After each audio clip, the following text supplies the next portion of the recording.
Pernahkah Anda membayangkan sebuah hadiah bisa menjadi awal dari korupsi? Pastinya, semua orang pernah menerima hadiah. Di saat momen-momen tertentu, hadiah menjadi sesuatu hal yang penting untuk menyenangkan orang lain.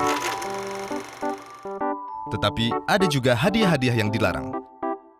Sekarang, mari kita lihat. Definisi gratifikasi. Dalam perspektif hukum, definisi gratifikasi adalah pemberian dalam arti luas yang meliputi pemberian uang, barang, rabat atau diskon, komisi, pinjaman tanpa bunga, pengobatan cuma-cuma, perjalanan wisata, fasilitas penginapan, tiket perjalanan, dan fasilitas lainnya. Gratifikasi tersebut baik yang diterima di dalam negeri maupun di luar negeri, dan yang dilakukan dengan menggunakan sarana elektronik atau tanpa sarana elektronik. Semua pemberian ini dikatakan gratifikasi jika penerimanya adalah pegawai negeri atau penyelenggara negara. Bagaimana gratifikasi ini menjadi awal dari korupsi? Pegawai negeri atau penyelenggara negara terkadang menerima pemberian atau hadiah dari rekanan, teman, kenalan yang terdapat konflik kepentingan, baik pada saat pelayanan, terhadap kepentingan publik, ataupun karena melihat kedudukan atau kewenangan yang melekat pada jabatan. Untuk itulah, diatur peraturan terkait gratifikasi. Aturan terkait gratifikasi diatur dalam pasal 12B besar dan 12C besar, Undang-Undang Nomor 20 Tahun 2001. Pasal gratifikasi berfungsi untuk mencegah pegawai negeri atau penyelenggara negara menerima gratifikasi yang dianggap suap. Pengaturan ini dibutuhkan untuk menghilangkan munculnya potensi konflik kepentingan akibat penerimaan gratifikasi dan membangun budaya transparansi, akuntabilitas, dan integritas.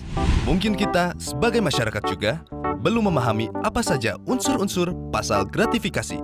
Lalu, apa sajakah unsur yang terdapat dalam pasal 12B besar dan 12C besar? Adanya penerimaan gratifikasi. Penerima gratifikasi adalah pegawai negeri dan penyelenggara negara. Pegawai negeri yang dimaksud adalah pegawai negeri sebagaimana dimaksud dalam Undang-Undang Kepegawaian atau aparatur sipil negara. Pegawai negeri sebagaimana dimaksud dalam Pasal 92 KUHP, pemangku jabatan atau amtenar. Orang yang menerima gaji atau upah dari keuangan negara atau pejabat di pusat maupun di daerah. Orang yang menerima gaji atau upah dari suatu korporasi yang menerima bantuan dari keuangan negara atau daerah. Orang yang menerima gaji atau upah dari korporasi lain yang mempergunakan modal atau fasilitas dari negara atau masyarakat.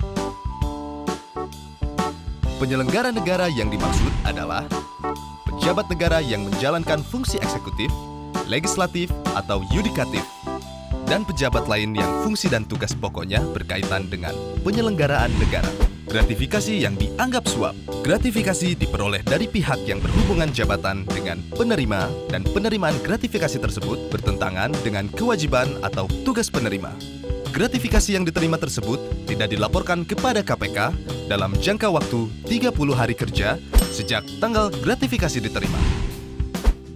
Bagaimana pembuktian penerimaan gratifikasi di pengadilan? Misalnya, pejabat negara menerima gratifikasi yang nilainya 10 juta rupiah atau lebih. Maka, pembuktian gratifikasi tersebut bukan merupakan suap dilakukan oleh penerima gratifikasi.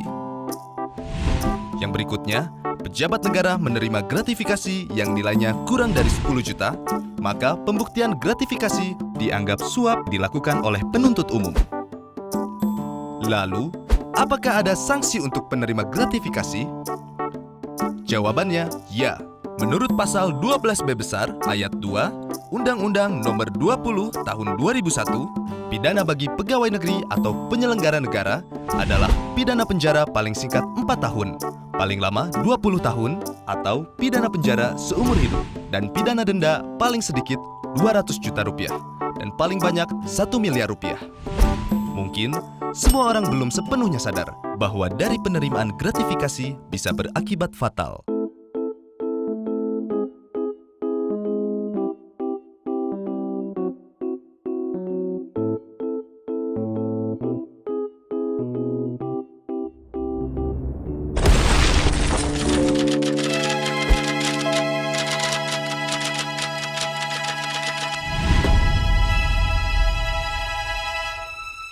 Yuk tolak gratifikasi ilegal. Berani tolak, hebat. Laporkan penerimaan gratifikasi melalui gol.kpk.go.id. Bersama Pegadaian.